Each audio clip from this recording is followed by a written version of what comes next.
this particular workshop came out of a different workshop that I did a year ago at the NCEA conference. It was called 10 Ways to Make Human Connections with Today's Catholic Youth. That was last year's workshop. It comes out of my doctoral thesis from Aquinas Institute, which was called, Are You Talking to Me? And the subtitle was A Study of Young Listeners' Connection with Catholic Sunday Preaching. And I asked high school kids from all over the country, 561 of them, how do we connect with you in our preaching? So I have the words of those kids. And my book, Connecting, somebody had a copy here. Would you hold it up? Connecting Pulpit and Pew came out last month. So it's still new and people haven't gotten any buzz about it. So if you want to buy it and buy buzz, get some buzz going, I'm happy.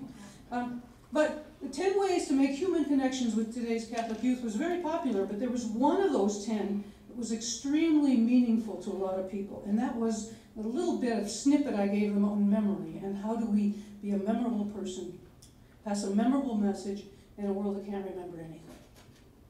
So this is for preachers, teachers, people in ministry. This is a kind of a question we're asking ourselves. I spent 4 years teaching in a Catholic high school, teaching morality to 16-year-old girls. This was absolutely a question I asked every single day. I felt like a light in the darkness because our broader culture has many messages. And you may feel like that when you're preaching or when you're ministering or when you're speaking. Our world is full of messages. So how do we get ours out there?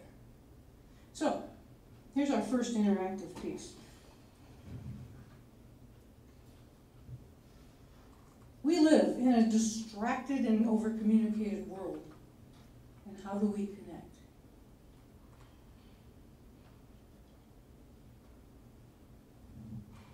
And so what I need you to do is help me out to be this distracted and over-communicated world. Are you good with that? Yeah. We got 3 sections. You are section 1, okay? Your sentence is, this is important. Okay, can you all say that? This is important. Okay, now, our over-communicated world wouldn't say it like that, would they? Right? What would they say? This is important. Okay, give it to me, all of you, as loud as you can give it to me. Ready? This is important. A little bit louder. This is important. Okay, now you guys, you're the guys and gals. You need to hear this. Okay? Can you say that? You need to hear this. Okay, a little louder. You need to hear this. Okay, as loud as you can go. You need to hear this. Okay, now you guys over here, okay? You're just the finger pointers. You should. You should. Okay? That whether it's buy this, or do this, or share this, there's a you should all over our world, right? You ready? Go. You should. Okay, a little louder. You should. A little bit more. You should. Okay, now in the cacophony of the world in which we live, this is not one at a time. It all goes together, doesn't it? It's coming at us at all times. Coming at the people you preach to, the people you teach, the people you minister to. This noise is coming at it all at the same time. Okay, so I spent many years as a violin player in an orchestra, so I'm going to conduct. Okay, so all of you start your music at the same time, and when I go like this, get louder and louder and louder and louder and louder, and when I go like that, it means stop. Okay? You good? Okay, 1, 2, 3, go.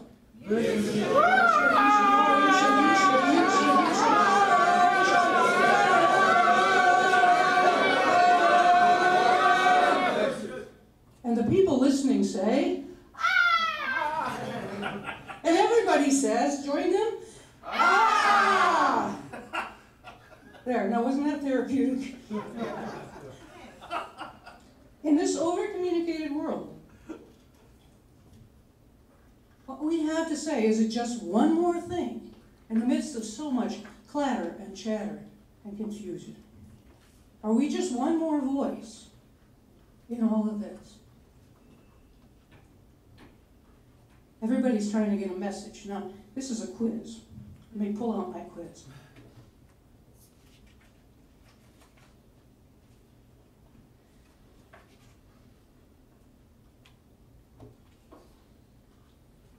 See how well you can do out of 10.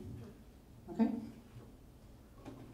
If we're looking at connection, advertisers are always trying to connect with you, and they would like you to remember things. And the word is called salience. How easily does something come into your memory? Hang on.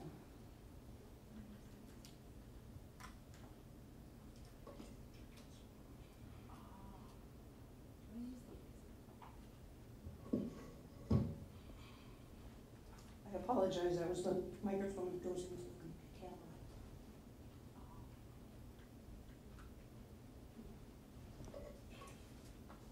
Are you ready? Ready. See how many you get out of 10. I'm only going to give you 15 seconds. Okay, you ready? The Energizer Bunny just keeps going and going and just fill in the blank. Let's try. That was a test case. You all lost, except for one or two. Let's try again. Ready? The Energizer Bunny just keeps going and going and Going. okay. Nike just okay. Disneyland, the happiest place on Earth. things go better with Code. M&M's melts in your mouth, not in your. Hands. You're in good hands with Allstate. Rice Krispies, Snap, Crackle, and okay. Lay's potato chips. Bet you can't eat just One. a diamond is Forever. okay. That one we're a little going. Jesus died for us because okay. We're getting stronger. Some have more salience and some have less. Right? Okay. Raise your hand if you got all 10. Raise your hand if you got 5 or more. Raise your hand if you got none of them. This is very culturally conditioned, so I apologize for anybody who hasn't been in mainstream culture since they were 1 year old. Memory, salience. These are things that we need to remember. But memory also has a deeper place. Now, when one is making a PowerPoint, it's always hard to find pictures that aren't copyrighted. Yes? I don't know if any of you do PowerPoints, but for me, it's hard to find. So all of the pictures in this PowerPoint came from a trip that my dad and I took to Switzerland. The very first one, this one, look. My little brother is a project director at CERN, which is the Higgs-Boson big physics project. So we went to visit him. So if you wonder where these pictures came from, these are from France and Switzerland. Okay? But let me go back to where we were. There is a deeper place in memory. And that deeper place in memory is where we operate. So look at this picture. In the thicket, in the dark down here, there may be a little deer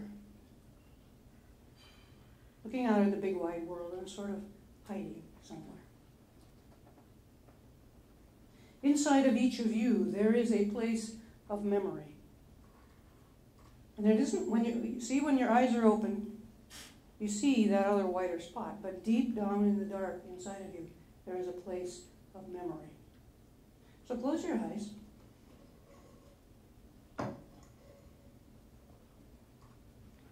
And go down into that place of memory.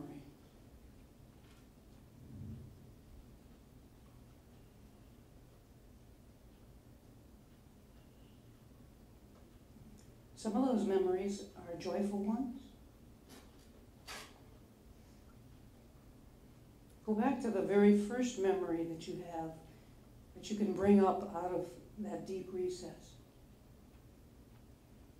It might have been 5, or 4, or 3, or 2.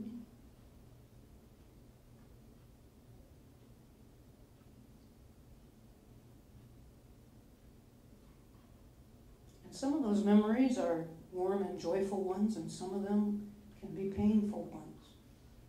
Sort of like if you're a little deer in a thicket, it's like the grass is prickling you. And you can't lie down carefully or safely. Or your earliest memories could be a mother deer that's next to you in that thicket.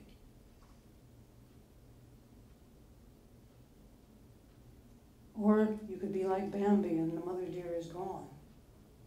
And it's a lonely place.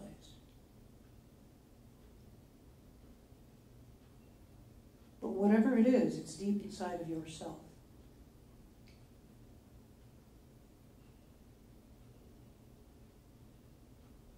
Now, come up out of that memory without losing losing the sense of it, and just open your eyes and look around. It's almost like looking at the clouds, looking at the mountains. You open your eyes, you still have that deep place of memory inside of you, but even as you look around the room, nobody knows that deep memory inside of you. And so, those who are preachers, those who are teachers, those who reach out to others, we're looking to preach from our deepest places to their deepest places. We can do the superficial stuff we just did with, things go better with Coke and those kind of memories, Energizer Bunny, Jesus died because he loves us. We can stay on that level, but to deeply impact somebody's life, we have to work from our memory, our deep place, and touch them in their deep place. So how do we do that?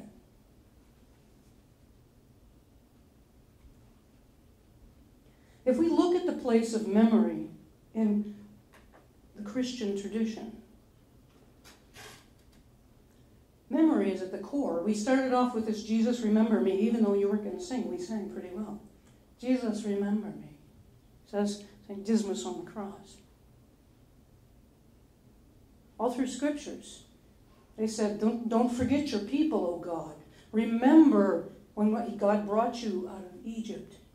Even if a mother forgets her child, I will not forget you. The deepest place in human existence is a place of wanting to be remembered, to be wanted, to be recognized, to be known, to be remembered. And to be forgotten.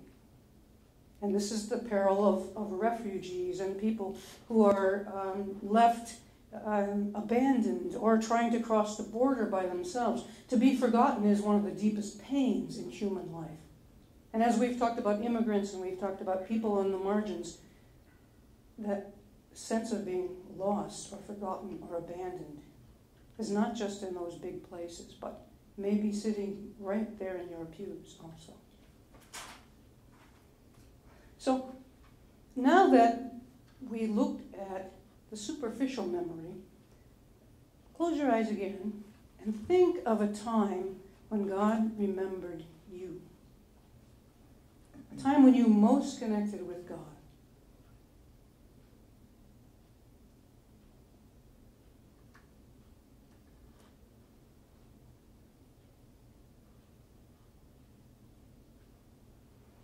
And this is a little of what Greg was talking about in the earlier talk. Coming to Galilee.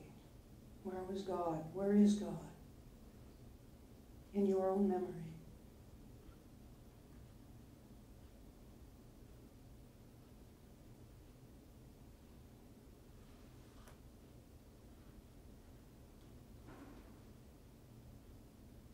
Jesus, remember us here in this place.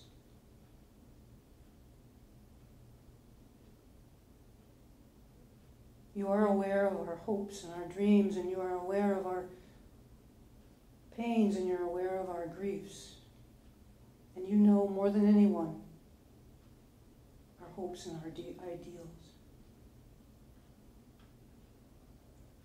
So as we remember your presence in our lives, bring that presence to us now as we gather together.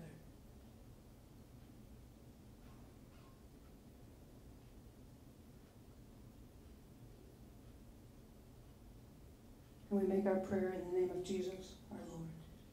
Amen. Amen. In the name of the Father, and the Son, and the Holy Spirit. One of the purposes of preaching that has begun to take front and center in the literature about preaching, and I think it's because we're developing a vocabulary, is the word encounter. To encounter God in preaching. The Bishop's new document, Preaching the Mystery of Faith, speaks of bringing people into an encounter with God. Benedict talks about encounter. Pope Francis talked about encounter. How do we help our people to encounter God? And so the homily is not just a 7 to 10 minute string of words sitting in the middle of a liturgy. It's part of the liturgy because the purpose of liturgy is to bring people into an encounter with God.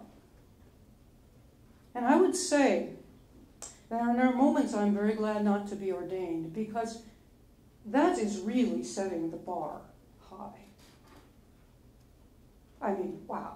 I'm supposed to bring all of these folks into an encounter with God. So how do we do that? What are we looking for in our preaching?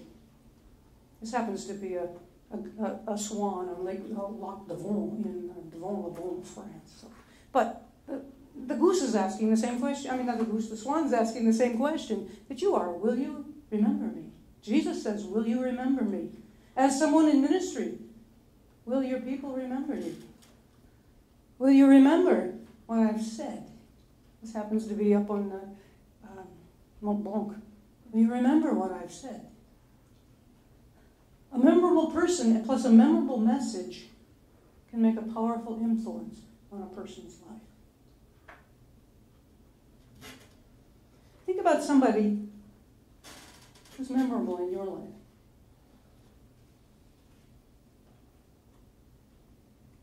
Somebody made an impact on you someplace. Somebody was memorable. Take about 10 seconds and think, put a name to that, what I just said. Who's a memorable person in your life?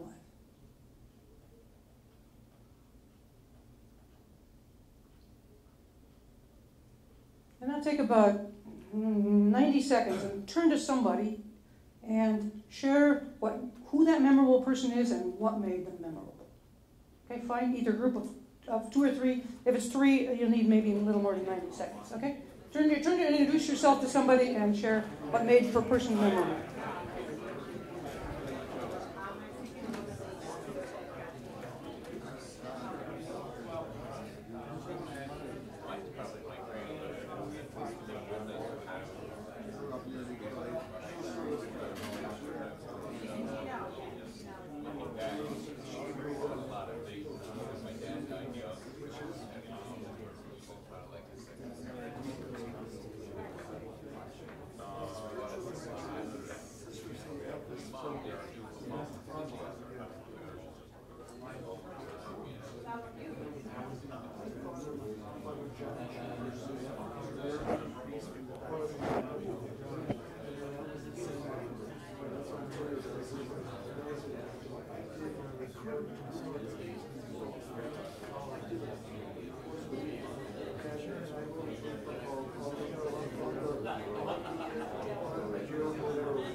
There's my word.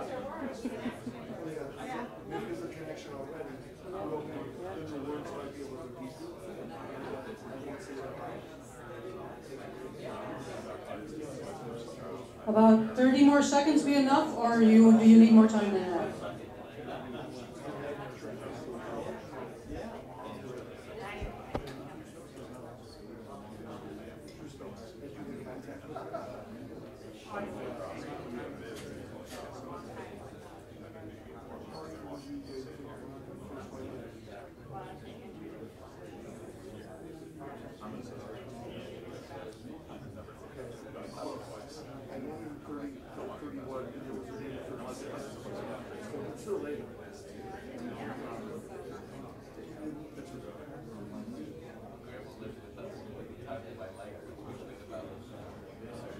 Did everyone get a chance to share their memorable person? Raise your hand if you are feeling left out. I don't want to forget you.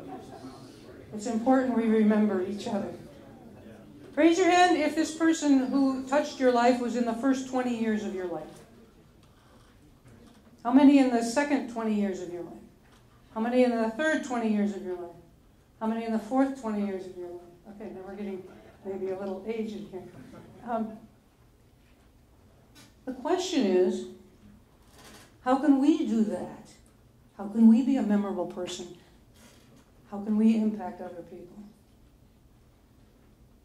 If we're not growing in our abilities to impact other people, ministry can feel flat. It can feel like we're not doing what we want to do. On the other hand, when somebody, one person, comes up and says, wow, your message changed my life. That keeps you going about 10 years, wouldn't you say? I mean, that's like a shot of adrenaline. So to pass on that message, there are some concrete ways to make it stick. And so this is a very practical, very concrete sort of 10 ways. Part of these 10 ways have come out of my study of connection with young people, out of my research. There are just basic principles of interaction and memory that can help us to become more effective. Out of these 10, my suggestion is this. Once a month, take one of them and try it. You know, and if you were here next year or 2 years, come back and say, hey, Karla, that was worthless. Or, hey, Karla, that worked. You can be my sample of experimental sample, okay? And see if these things hold true in your life and in your ministry. One of the basic principles of memory is that memory fuels belief. And belief fuels attitude, and attitude drives behavior. We often want to start at the end, up here, right? You would like the people to change their behavior, right? Do something different from what I said. But if they don't have the attitude to change their behavior, they're not going to change their behavior. And if they don't have the belief that undergirds the attitude, it's not going to change. And so it's the memory where it starts. Let me give you an example. How many of you have ever been to family reunions or family gatherings? You can have a brother or a sister at the same family gathering, and Aunt Priscilla is walking in the room. Great Aunt Priscilla, okay? Great Aunt Priscilla is somebody you absolutely love. She's just the dearest thing. You remember sitting down and reading with her when you were 5 years old. You have a brother, on the other hand, who says, oh my God, here comes Aunt Priscilla, and hides in the bathroom. Working out of a different, the behavior came out of the attitude toward Aunt Priscilla, right?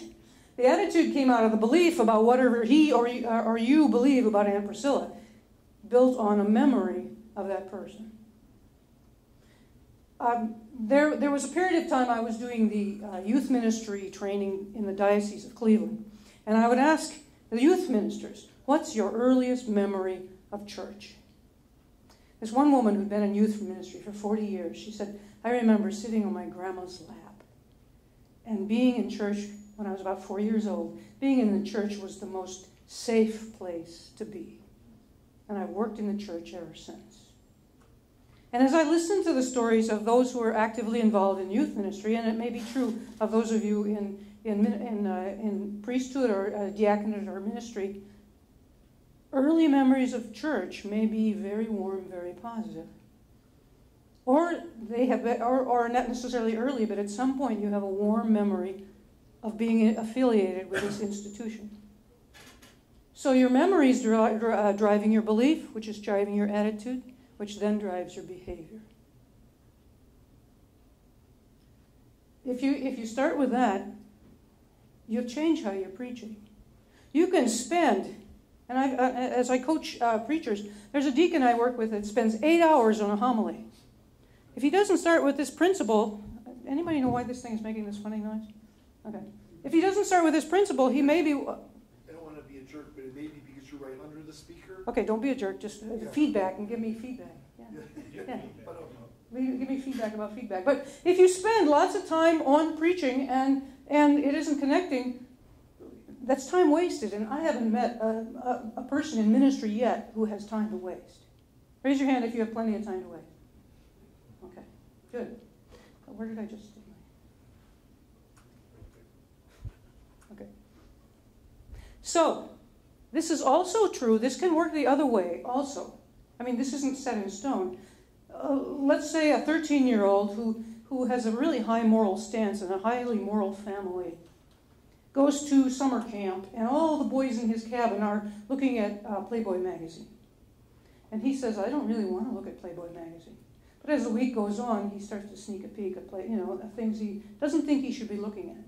That's his behavior. What kind of attitude does he have after he has changed his behavior?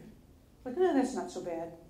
That wasn't so, that's not such a problem. Oh, yeah, it's not so bad. Internally he says, yeah, they're just trying to make us not look at girly pictures, And so he starts taking up pornography, and his behavior continues to change. So he starts to recast the memory of that experience, doesn't he? So it can work the other way, and this often happens in college.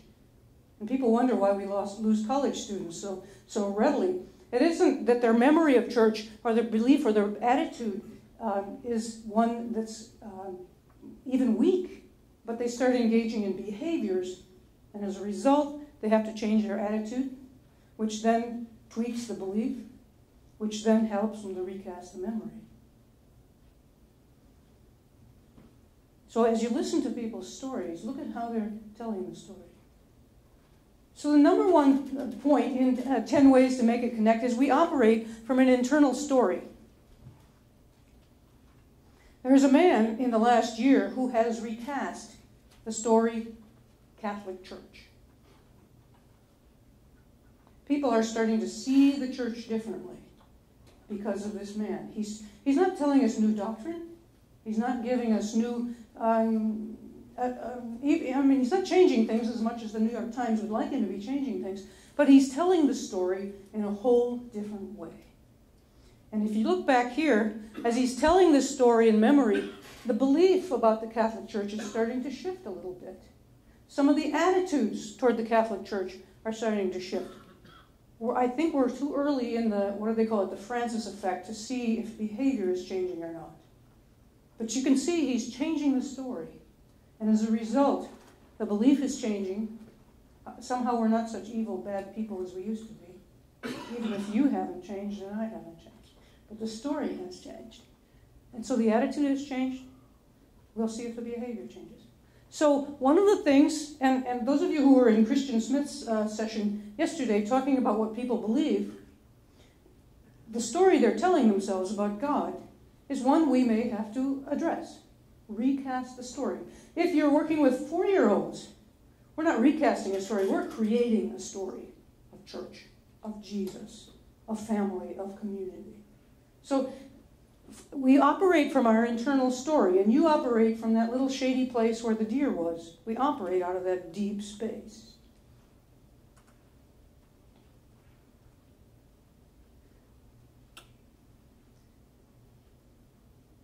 How many of you have ever been complimented on your preaching or your speaking? How many of you have ever been criticized about your speaking or your teaching or your ministry? Which one comes more readily to your mind? I remember a comment back when I was working in a parish as a pastoral associate in youth ministry, and I did a very interactive and very vibrant workshop at a catechetical conference. And everybody was really into it until I made them do Jesus jacks, which is J-E-S-U-S, go Jesus. Stand up and do that. I won't make you do that. But and this was in 1998, there was a woman in the back, in her evaluation said, she's not my style.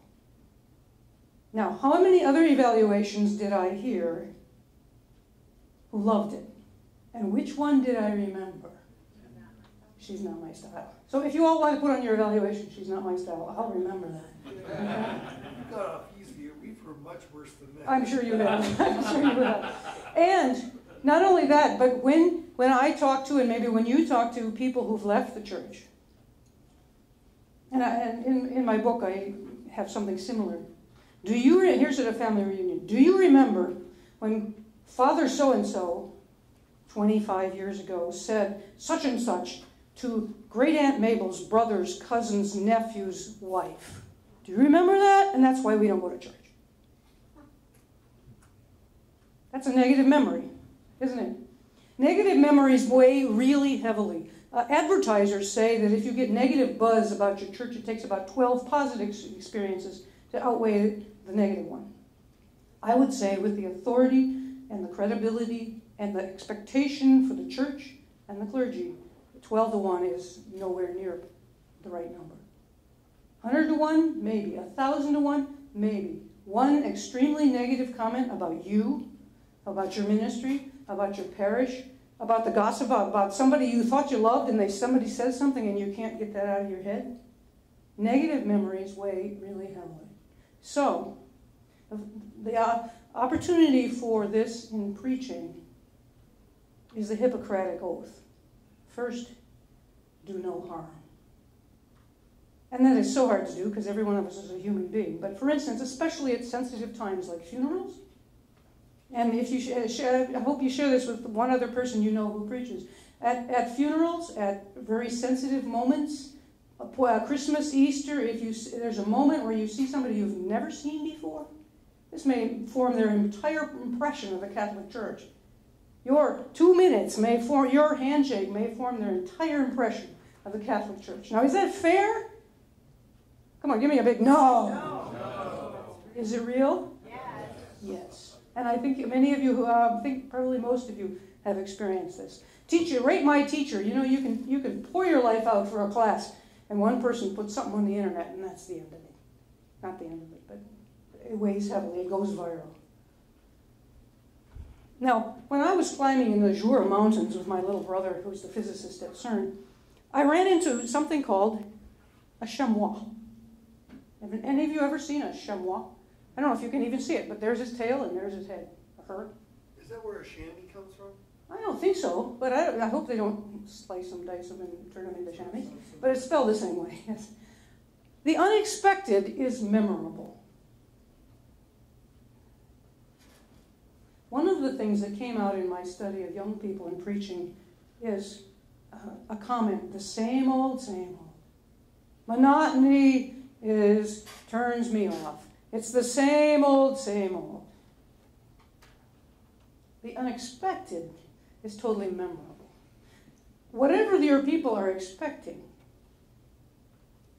and Eugene Lowry had something he used in his book, The Homiletic Plot, totally set it upside down. And I don't mean, there's a parish near me where one of the priests, I don't know if he's still a priest or not, but he had a homily where he walked up to the pulpit on some steps with an umbrella and was singing in the rain. Now this whole parish remembers it, and I have asked several, what was the point of the homily? I said, I don't know. Okay, this is unexpected. Unexpected shouldn't just serve itself. Unexpected is to disconfirm their expectations. Let me give you an example. One young man told a story of when he went to a conference. There was a bishop who gave a homily about moments when he had doubt when he was a teenager. This kid totally remembered it, and his conclusion was, it's okay if I have doubts, because they may work out. Who's expecting a bishop to have doubts about faith? At least from lay people's point of views. You know, you may know bishops, and you may know all kinds of fellow clergy and other people in ministry who have doubts about faith, but the people on the ground are expecting us to be perfect. Right? How many of you are perfect? How many of you are expected to be perfect? How many of you are sort of expected to be perfect? What I find from, it's in a teaching situation, it's in a clergy situation, it's in a ministry situation, there's a pedestal. And you don't want to, there's a fine line here about airing your dirty laundry, because your people do not need to know everything about you. But just a little point of disconfirmation, or a little bit of unexpectedness. Or even as you're unpacking a text.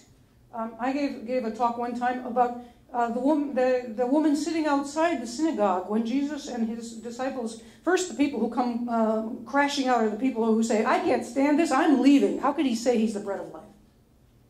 And the next wave of people coming out are saying, well, Jesus, what does this mean? Well, the story I told was from the point of view of a woman who wasn't allowed in the synagogue. She was sitting outside. And I carried it on to sort of imaginatively put her as the grandma who told the story, and the one who wrote the Gospels wrote it down. I mean, that was an unexpected character in my homily, or in my talk. So you can just look at what your people are expecting and shake them up a little bit. And I don't mean, don't become, obnoxious, but disconfirm what they expect. And that will be more memorable for them.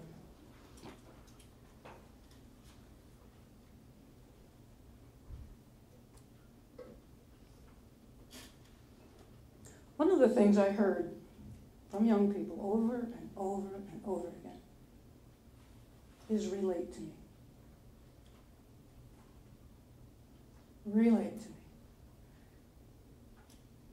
Is this related to my life? Does this matter to me?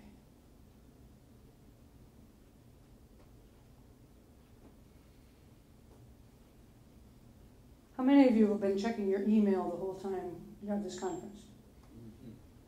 How many of you are going to have a stack of emails 50 deep when you get back? How many of you are going to have a box of voicemails on your voicemail when you get back? Okay? How many of you, I don't know how this works, but how many of you have a stack of mail when you get back? I always have a stack of mail. My husband goes out to the mailbox and then he dumps it on my office chair all week, even if it's a bill and anything. The question is, and this is a question our culture is asking constantly, and you ask this too, does this pertain to me? If I'm going through the mail, what do? Here's the wastebasket, right? Does not pertain to me. Does this pertain to me? No. Oh, that's a bill. Does this pertain? Wow, a letter. I'm only making that up. People don't write letters anyway. But does this pertain to me? And this is our mindset. In an over-communicated world, it's like we've shrunk the intake valve, and we won't take things in if they don't pertain to us. There's just too much noise, right? Do you remember what kind of noise you're making? Right? What's your noise? Ready, set, go. And what do people say? Okay. Does this pertain to me? There is so much noise that somehow it has to pertain to the person listening, or we just shut it out. It has to pertain to us. So, if we're going to be concrete, I could tell you about the time when my dad and I went up the Jura Mountains and we sat down and we had a piece of pie and we had a cup of coffee under a tree and looked out over the valley in France. I could tell you about that. But I could also tell you what it tasted like.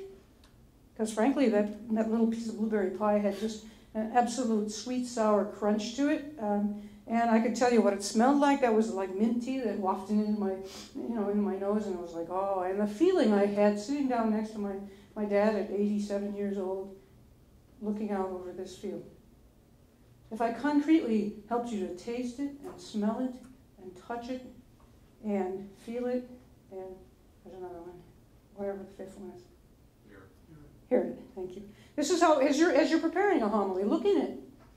And you may think I'm hoping you do the whole fulfilled in your hearing thing, the ideal of starting on Monday and analyzing and putting it together on Thursday, and by Saturday you're recrafting it, and on Sunday you've already prayed about it and you're presenting it. Yes. You're hilarious. Thank you. But as you're looking at your homily, have something in there for those who taste. Have something in there for those who touch.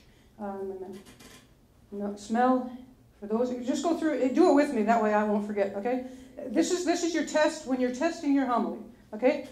Can you smell it? Do it with me. Come on. Move your hands. Come on. Can you smell it? Can you see it? Can you hear it? Can you taste it? Can you feel it? Because even as I listen to all of our speakers who have been very good speakers, there's a lot of abstraction. What does grace smell like? What does salvation feel like? What does redemption look like? Can we be concrete? Can we name it in a way people experience it? If we don't, we're just going over their heads. And you're, again, wasting your time. I don't want you to, I love you guys, and I just met you. I don't want you to waste your time. Be concrete. We're using, and Trish Vani mentioned it at the microphone. She said the words we use have to resonate with the people we're talking to. And so, if we're concrete, we can even name the emotion. And people wonder, how can you talk to a 7-year-old, a 47-year-old, and an 87-year-old at the same time? You can pick out a concrete emotion in the story.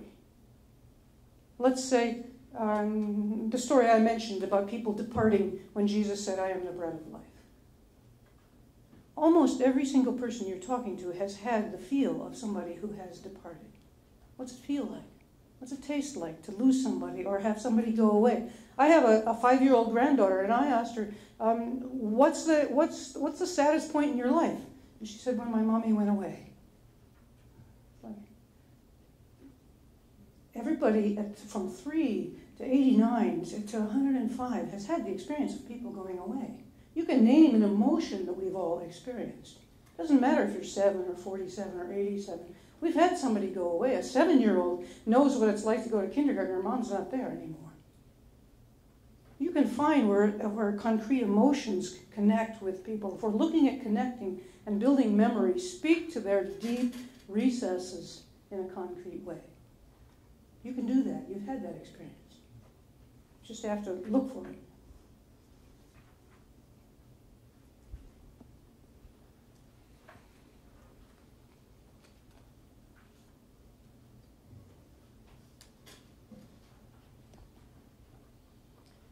When you've only got 7 to 10 minutes, you can't say, I'm going to give a homily on 10 ways to make it stick. Can you? This is why I'm really, having gotten a doctorate in preaching, I'm really not very fond of homilies. I had to, for my education at Aquinas, I had to craft a 7 to 10 minute thing, but I'd rather spend an hour unpacking things with you or teaching things. For me, this is a much more comfortable venue. Besides, I like people to answer it. And unless I take up black preaching, which it really fits me rather well, people don't answer you. So you have to have one simple, big idea. One overarching idea. Now, I have an entire other workshop that I gave at the NCYC in the clergy track on pathways to encounter. And that was taking this one of those 10 pieces and turning it into an entire workshop. There are pathways to an encounter with God. There's the pathway, and I'm only going to give it to you in a nutshell. Pope Francis puts it very clearly. He says, have a thought, that's left for the left brain people. Have an image for the right brain people. Have a sentiment for the people who process through the heart.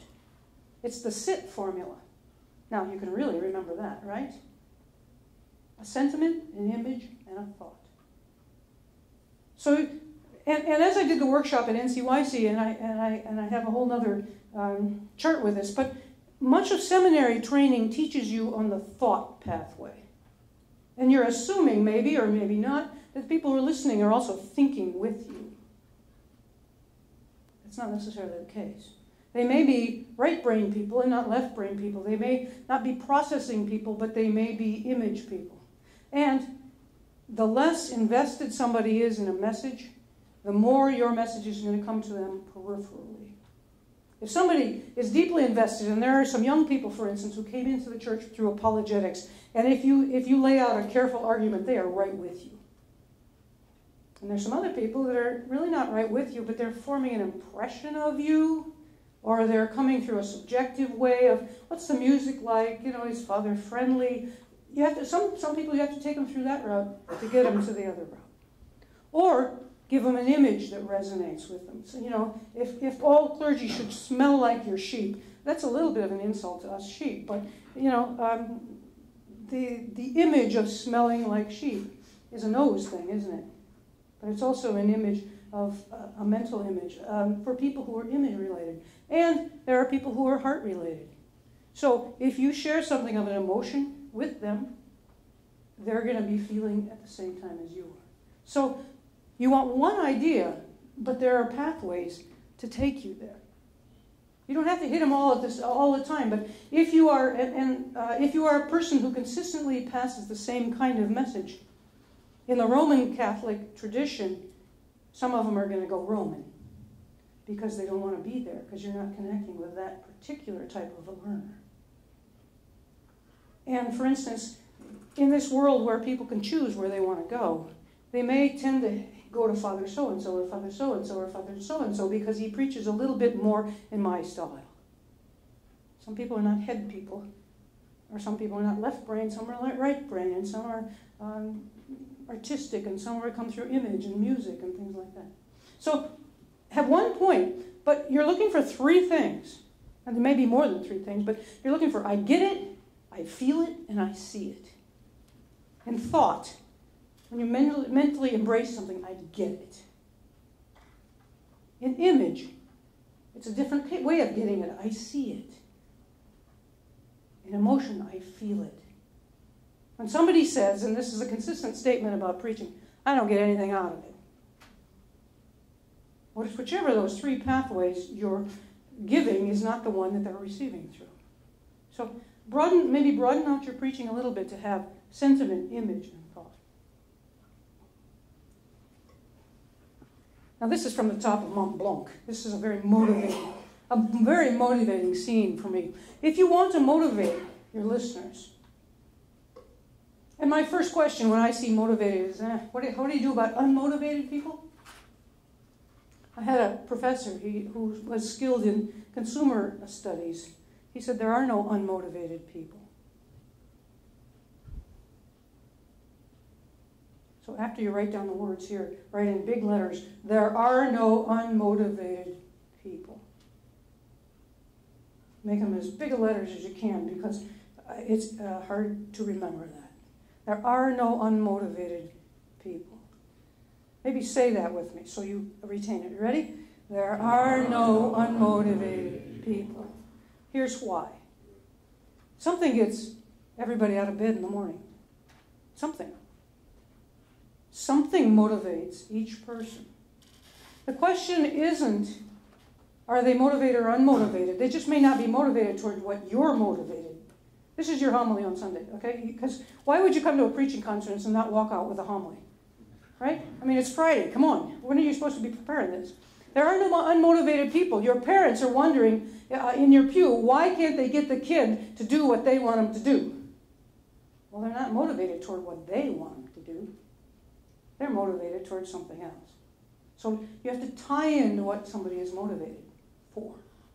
I was listening to a grandma at a campfire, and she was talking about her 14-year-old grandson. This is a very faithfully Catholic grandmother.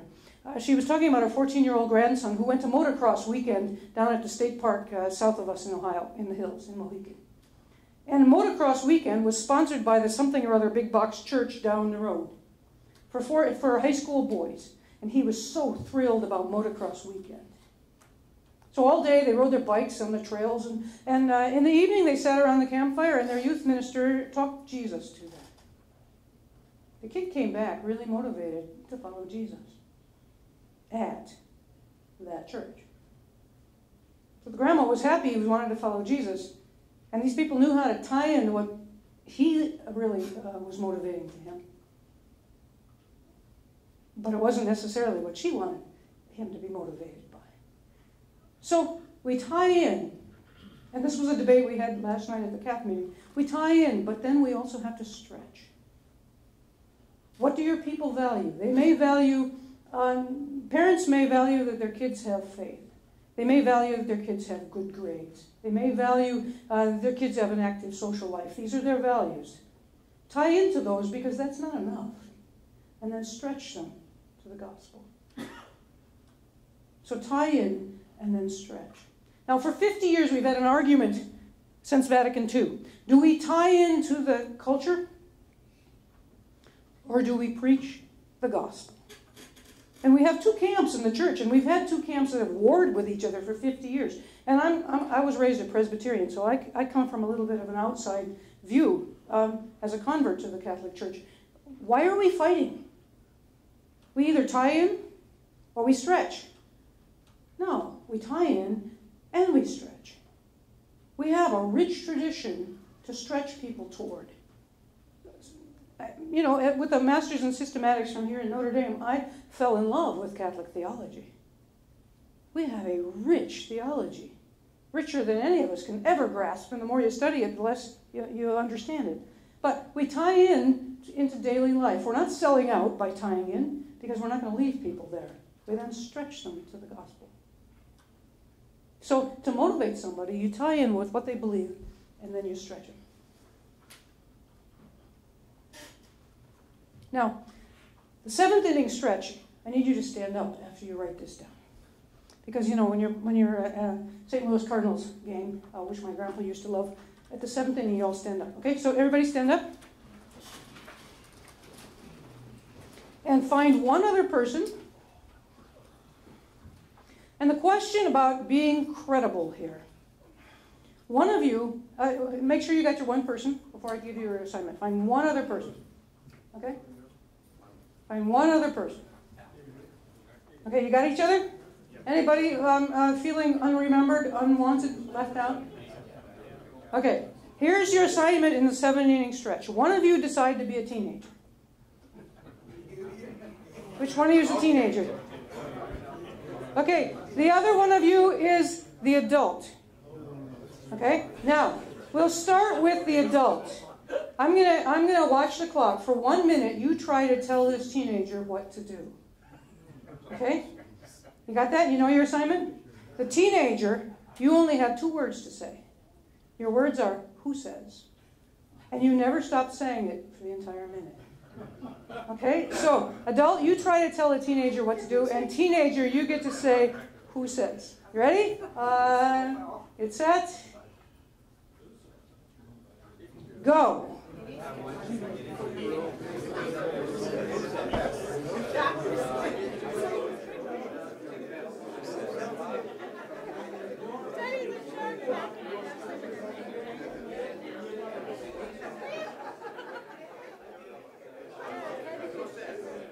And you can say "who says" faster too. Just say "who says, who says, who says, who says, who says."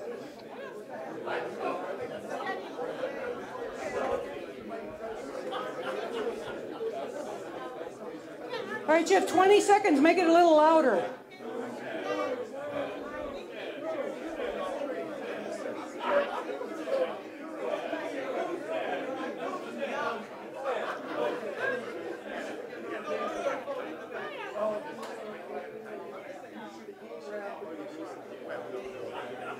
All right, stop.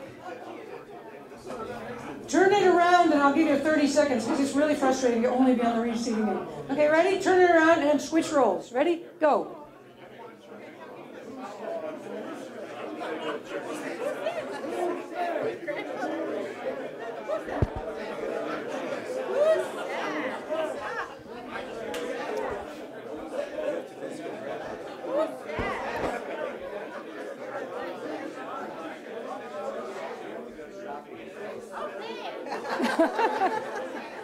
All right, take a seat and unwind a little bit.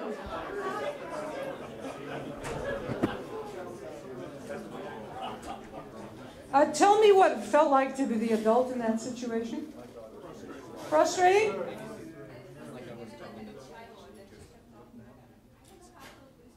You don't know how to respond to her. Yeah.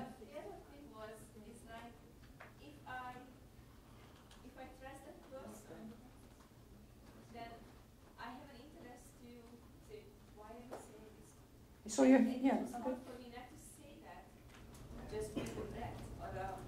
So if you cared about the person, you might not keep saying "who says, who says." It might, yes. Okay. Anybody else? Yes.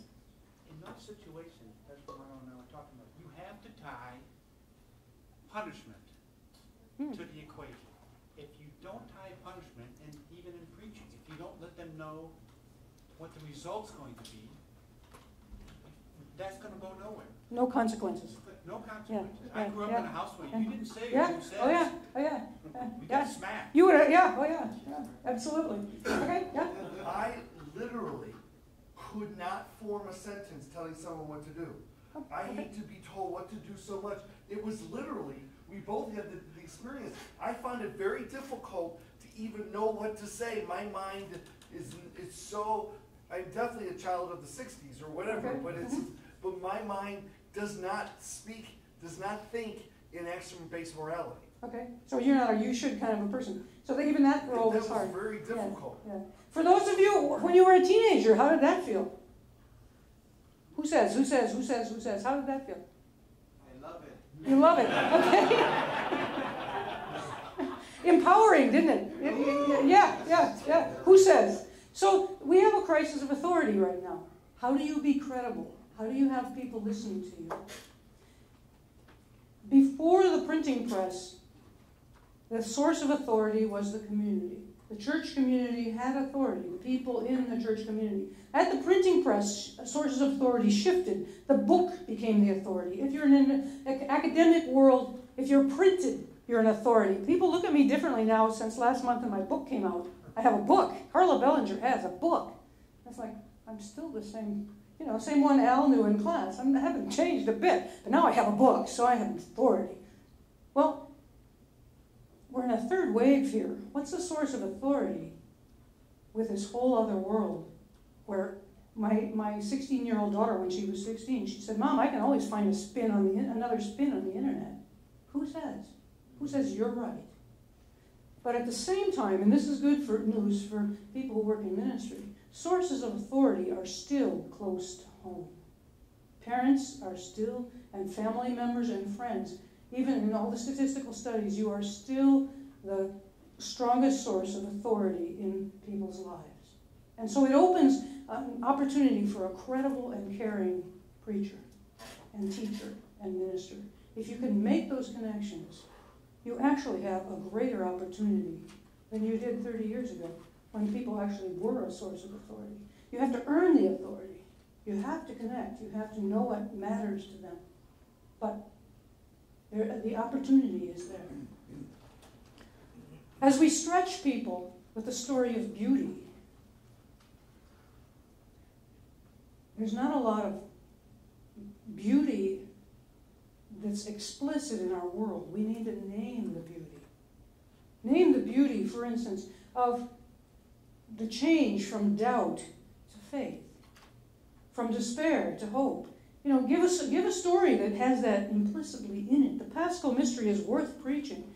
Jesus Christ has changed us from darkness to light. Now, if I said that in those abstract terms, you'd have no idea about that. But if somebody has just lost a child and they're sitting in the pew, they need a message, not that it's just that God loves them, but we are all here for them. And the redemption of Jesus has made a difference. I was sitting in church a couple of weeks ago, and right in front of me was a young man and his father. And the young man was about 9. And I couldn't figure out why his hair was missing on his skull until he stood up, and he had a bolt in his head. Now, I have no idea what he was going through or his father was going through, but the message from the pulpit was sort of like, be nice and work a little harder this week. I thought, here's a man inside of himself, deep in that recess where the deer hides, that is in real pain and worry for his son. 2 rows ahead of me was a woman I knew a long time ago, who's maybe 10 years ago, whose kids are the same age as mine, and one of her sons committed suicide 3 weeks ago. I don't think she can work harder this week. So the story of beauty is the adventure of the gospel, the message of Jesus to redeem us, to lift us, to inspire us. And the message we have to pass is the most beautiful of all. And so figuring out, John Paul II inspired young people all the time about talking about the noble adventure of the gospel. We need you people. I need you. This church needs you. This parish needs you. This world needs you. Stretch a little bit to be more noble, to be more courageous. All of these things. You can even find banks of noble emotions on the internet and pull one out and preach it this Sunday. Something beautiful for God. As we look at people, in this world where everybody is on their cell phone and everybody is busy, and you guys think you're busy and you ladies think you're busy, but the people in the pews are also busy. At least 30 or 40% by the polls of people feel like they're overworked. So that's something you could actually preach on. I feel overworked. How about you? They can. Be there.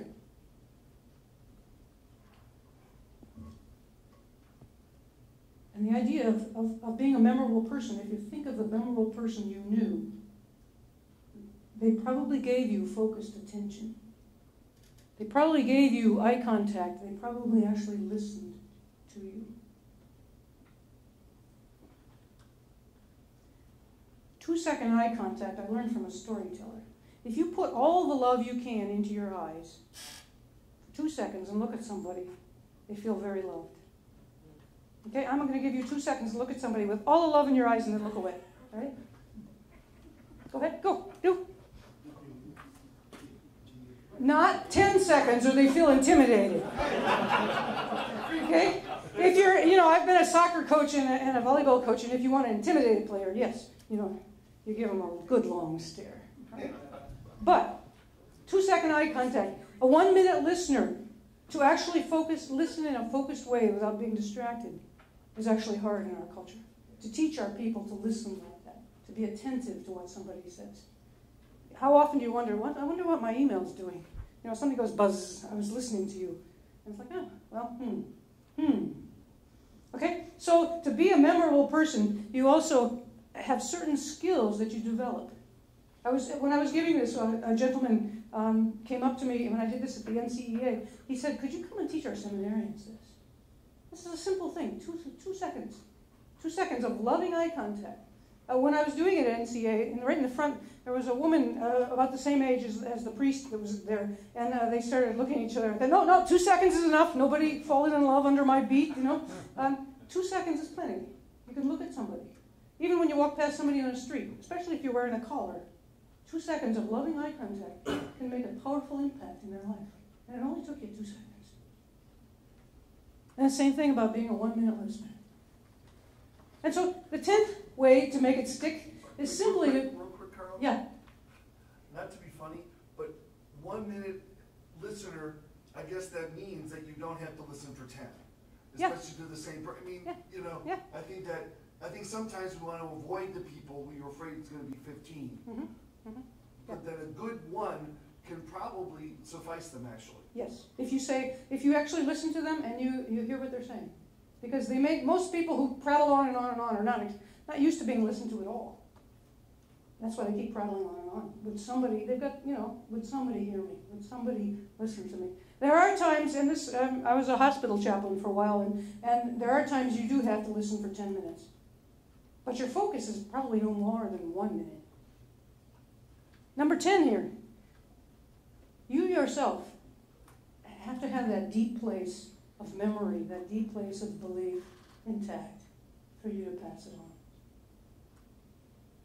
To keep growing, to keep learning, to take a nap, to take 2 naps, to take 3 naps. One priest told me, an older man, he said, there used to be a time when I could say to the secretary, tell everybody to go away, I'm taking a nap. Why don't we reinstitute that? Come on, pull out your kindergarten blanket and go take a nap. You will be much more effective after you're done. Your 10th cup of coffee and you're still running to the parish council meeting. It's like, oh, why don't we all at the parish council meeting take a nap? Now that would be unexpected disconfirmation, and they would remember it, right? Parish council meeting tonight, we're all taking a 10-minute nap. You could call it the Jesus prayer. You can always give a theological explanation for everything. Okay? If you all need a nap, take a nap. Did I give you a theological explanation for point number 7? You all just needed to stand up at that point, I could tell. Right? Stand up and says, who says, was very therapeutic. But if you're not taking care of yourself, if you're burned out and you're weary and you've got nothing to give, you're going to be one of those monotonous people that say the same thing every single Sunday. I'm not saying you are. But I have noticed in coaching preachers that when almost the best homily consistently is the one that comes right after the retreat.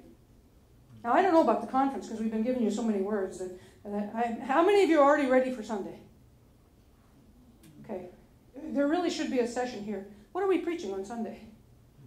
Just, a bunch of guys sitting around in the room and saying, what are we preaching on? Because if you're walking out of here without a homily, and we talked about homilies for 3 days, it's almost like we're being just a little bit hypocritical, wouldn't you think?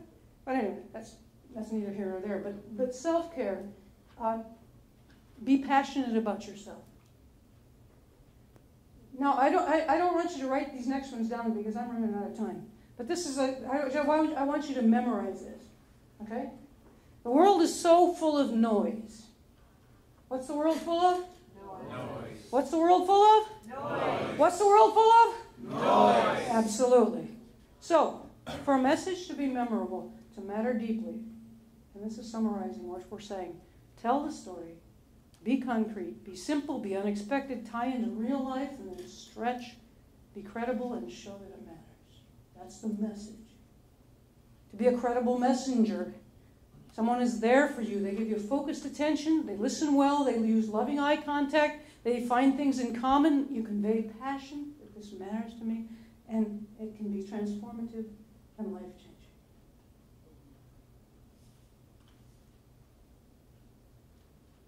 And this is the one person I went to Switzerland with. For each person that you meet, be there. You never know what you've got, how long you've got. You never know. You never appreciate sometimes what you've got until you don't have it. So for each person you meet, be there. So if this is memorable for you, if this message is connected with you, find somebody else and tell them about it. Okay? God bless you all. Thank you.